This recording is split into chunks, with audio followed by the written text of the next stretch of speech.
السلام علیکم دوستو، آج کی اس ویڈیو میں آپ کو عثمان غازی کے سیزن 2 کی ایپیسوڈ نمبر 32 کی ساری کہانی بتاؤں گا۔ دوستو، یہ ایپیسوڈ بھی پچھلی ایپیسوڈز کی طرح کافی زیادہ انٹرسٹنگ ہونے والی ہے اور اس کے اندر بھی کافی زیادہ امیزنگ سینز آپ کو دیکھنے کو ملیں گے۔ دوستو، اس کے آغاز میں عثمان غازی اپنے سپاہیوں کے ساتھ جنگل میں آتے ہیں اور اپنے گھوڑوں کو بھگا دیتے ہیں، کیونکہ انہیں یہ محسوس ہوتا ہے اور شک ہوتا ہے کہ ان کے پیچھے کچھ لوگ آ رہے ہیں۔ عثمان غازی اور ان کے سپاہی زمین پر لیٹ جاتے ہیں۔ اتنے میں ہی چند بازنطینی ادھر آتے ہیں۔ عثمان غازی ایک درخت کا تنا گراتے ہیں اور کہتے ہیں، اللہ کی ذات ہمیشہ قائم رہنے والی ہے۔ اس کے بعد آئے گل، عثمان، بوران اور جغتو سب بہت ہی مہارت سے لڑتے ہیں اور سارے بازنطینی سپاہیوں کو موت کے گھاٹ اتار دیتے ہیں۔ پھر عثمان غازی آئے گل کی طرف مخاطب ہوتے ہیں اور اس سے پوچھتے ہیں کہ آئے گل، تم وہاں کیا کر رہی تھی؟ آئے گل پوچھتی ہے، کیا آپ نے اسے مار ڈالا؟ عثمان غازی کہتے ہیں، میں امید کرتا ہوں وہ مر گیا ہوگا، لیکن مجھے یہ بھی شک ہے کہ وہ زندہ ہوگا، کیونکہ خنجر ٹھیک سے اسے نہیں لگا۔ آئے گل عثمان غازی کی طرف دیکھتی ہے اور پھر عثمان غازی آئے گل سے کہتے ہیں کہ آئے گل، تمہیں تو میں نے منع کیا تھا کہ میرے پیچھے نہ آنا، تم وہاں کیوں آئی تھی؟ آئے گل کہتی ہے، بس میں شہادت کا درجہ لینا چاہتی ہوں، میں آپ کے ساتھ مدد کرنا چاہتی تھی، میں جنگیں لڑنا چاہتی تھی۔ پھر آئے گل کو خیال آتا ہے کہ جب عثمان غازی بوران اور جغتو جا رہے تھے تو آئے گل بھی ان کے پیچھے آ رہی تھی۔ عثمان غازی کو شک ہوا تھا تو عثمان غازی نے اپنے سپاہیوں سے کہا تھا کہ یہ پیچھے جو بھی آ رہا ہے اسے مار دو۔ اتنے میں آئے گل ادھر سامنے آ گئی تھی اور عثمان غازی سے آئے گل نے کہا تھا کہ عثمان صاحب، میں آپ کے ساتھ آنا چاہتی ہوں، لیکن عثمان غازی نے آئے گل کو منع کر دیا تھا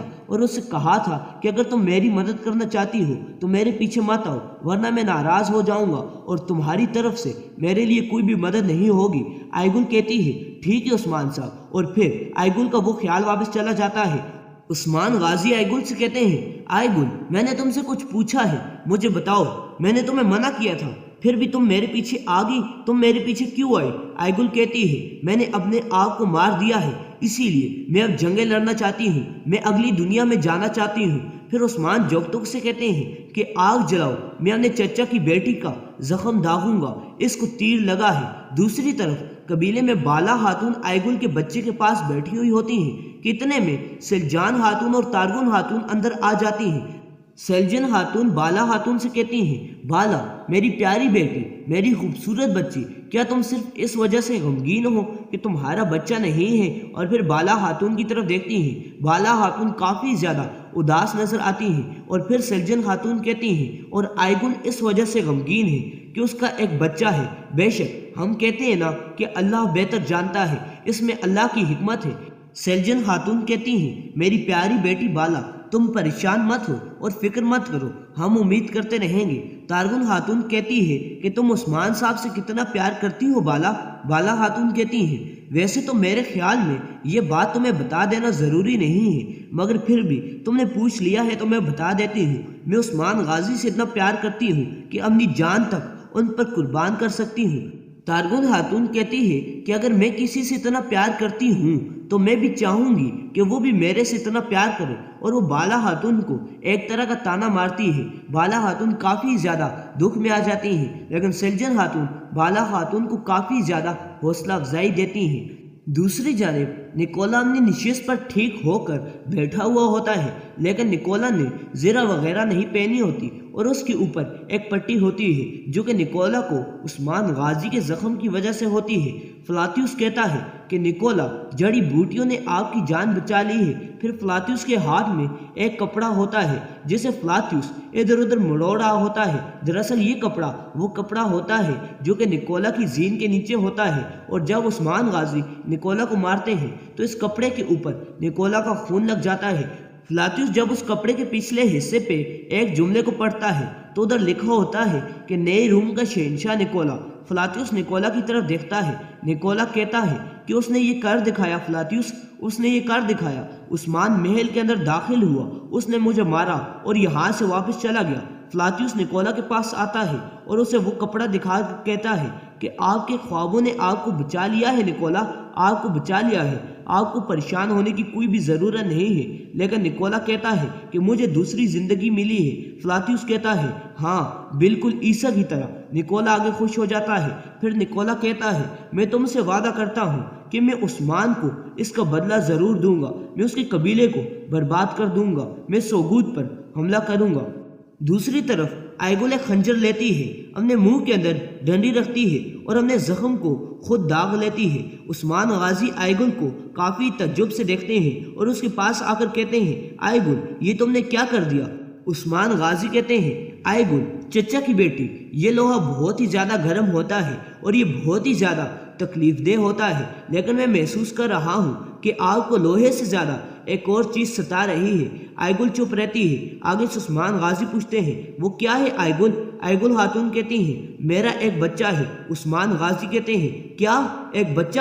آئیگل خاتون کہتی ہیں ہاں میرا ایک بچہ ہے عثمان صاحب، اور ساتھ ہی ساتھ روتی ہیں۔ عثمان غازی پہلے تو پریشان ہو جاتے ہیں اور کافی سوچ میں پڑ جاتے ہیں۔ دراصل وہ یہ سوچ رہے ہوتے ہیں کہ یہ بچہ کس کا بچہ ہو سکتا ہے جو کہ آئیگل خاتون کے پاس ہے، اور جوگتو اور بوران بھی یہ سن رہے ہوتے ہیں۔ پھر اتنے میں عثمان غازی خوش ہو جاتے ہیں اور کہتے ہیں کیا کہہ رہی ہو آئیگل، تمہارے پاس سچی کا بچہ ہے؟ آئیگل خاتون کہتی ہیں ہاں۔ عثمان غازی کہتے ہیں کس کا بچہ ہے؟ آگے سے آئیگل خاتون کہتی ہیں اس کا بچہ ہے جس کا سر آپ نے قبیلے میں اتارا تھا عثمان صاحب۔ عثمان غازی سمجھ جاتے ہیں کہ یہ علی شار کا بچہ ہے۔ پھر عثمان غازی کہتے ہیں آئیگل تم پریشان مت ہو، ہر جان اللہ کی طرف سے آتی ہے، ایسا نہیں کہتے۔ پھر عثمان غازی خوشی کے مارے جھوم اٹھتے ہیں اور کہتے ہیں تو میرا ایک بھتیجا ہے، میرا ایک بھتیجا ہے نا؟ اور پھر آئیگل سے پوچھتے ہیں کیا یہ لڑکا ہے یا لڑکی؟ یہ لڑکا ہے نا؟ آئیگل خاتون کہتی ہیں ہاں یہ لڑکا ہے۔ عثمان غازی مسکراتے ہیں اور بہت ہی زیادہ خوش ہو جاتے ہیں اور کہتے ہیں اس کا نام بتاؤ۔ آئیگل خاتون کہتی ہیں اس کا کوئی بھی نام نہیں ہے۔ عثمان غازی پریشان ہو جاتے ہیں اور کہتے ہیں کوئی بات نہیں، اس کا نام اس کا چچا جان رکھیں گے۔ اور پھر کہتے ہیں کہ اس کا نام میں رکھوں گا اور اس کا نام کائی ایلف ہوگا، یہ ہمارا ایک نیا سپاہی ہوگا۔ بوران کہتا ہے ہاں حضور ہمارا ایک اور سپاہی بھی ہوگا۔ جوگتو کہتا ہے وہ بھی آئیگل خاتون کی طرح بہادر جنگجو ہوگا، اور وہ سب بہت ہی زیادہ خوش ہو جاتے ہیں بجائے اس کے کہ وہ پریشان ہو کر بیٹھ جائے۔ عثمان غازی، ان کے سپاہی اور آئیگل بہت ہی زیادہ خوش ہو جاتے ہیں۔ آئیگل جو کہ پہلے دکھوں سے ماری ہوئی ہوتی ہے اور کافی زیادہ پریشان ہوتی ہے، ان کے اس رویے سے بہت ہی زیادہ حوصلہ مند ہو جاتی ہے اور وہ روتے روتے ہنس پڑتی ہے۔ پھر قبیلے میں ہیزل خاتون تلوار نکال کر دھندار صاحب کے پاس آتی ہے۔ دھندار صاحب کہتے ہیں تم یہ کیا کر رہی ہو؟ کیا تم جانتی ہو کہ تم نے تلوار کس کے سامنے اٹھائی ہے؟ آگے سے ہیزل خاتون کہتی ہیں ہاں میں جانتی ہوں۔ آگے سے دھندار صاحب کہتا ہے تم کیا کر رہی ہو ہیزل؟ کیا تم پاگل ہو گئی ہو؟ ہیزل خاتون وہ تلوار دھندار صاحب کی گردن کی طرف لے جاتی ہیں اور کہتی ہیں ہاں دھندار صاحب ہاں، میں آپ پر بہت ہی زیادہ غصہ ہوں کیونکہ آپ کی بیٹی اس قبیلے میں آ گئی ہے۔ دھندار صاحب کہتے ہیں تم کیا کہہ رہی ہو ہیزل؟ میری بیٹی کہاں ہے؟ مجھے جلدی بتاؤ، وہ اس قبیلے میں کیسے آئی؟ تو آگے سے ہیزل خاتون کہتی ہیں کہ وہ اس قبیلے میں آتے ساتھ ہی میرے اوپر حملہ آور ہوگی، اور وہ اب قبیلے سے باہر ہے، اور آپ مجھے اجازت دیں گے یا میں خود ہی جاؤں اور اسے ختم کر دوں؟ میں اسے ختم کرنے جا رہی ہوں۔ لیکن دھندار صاحب ہیزل خاتون کو کافی غصے میں پکڑتے ہیں اور کہتے ہیں تم کہیں نہیں جاؤ گی، بتاؤ میری بیٹی کہاں ہے؟ میری بیٹی کہاں ہے؟ اتنے ہی میں سلجن خاتون کی بہر سے آواز آتی ہے کہ میں اندر آ جاؤں؟ دھندار صاحب کہتے ہیں ہاں اندر آ جائیں سلجن خاتون۔ اتنے ہی میں سلجن خاتون اندر آ جاتی ہیں اور دھندار صاحب کے سامنے کھڑی ہوتی ہیں۔ سلجن خاتون کے ہاتھ میں وہ بچہ ہوتا ہے جو کہ آئیگل کا ہوتا ہے، اور دھندار صاحب اس بچے کو دیکھتے ہیں۔ پھر جنگل میں عثمان غازی اور ان کے سارے سپاہی آ رہے ہوتے ہیں اور آئیگل بھی عثمان غازی کے ساتھ ہوتی ہے۔ دوسری جانب سلجن خاتون کہتی ہیں کہ میں بعد میں آؤں گی، لیکن دھندار صاحب کہتے ہیں کہ سلجن خاتون رک جائیں اور مجھے بتائیں کہ یہ بچہ کس کا ہے۔ سلجن خاتون اس سے پہلے کہ کچھ بولے ہیزل خاتون کہتی ہے کہ یہ بچہ آئیگل کا ہے، آپ کی بیٹی کا ہے، اس آدمی کا ہے جس کا سر عثمان غازی نے اس قبیلے میں قلم کیا۔ ہاں علی شار کا یہ بیٹا ہے۔ دھندار صاحب کافی زیادہ حیران رہ جاتے ہیں اور کہتے ہیں علی شار کا؟ اور پھر سلجن خاتون سے کہتے ہیں یہ بچہ تم نے مجھ سے کیوں چھپائے رکھا سلجن خاتون؟ کیوں چھپائے رکھا؟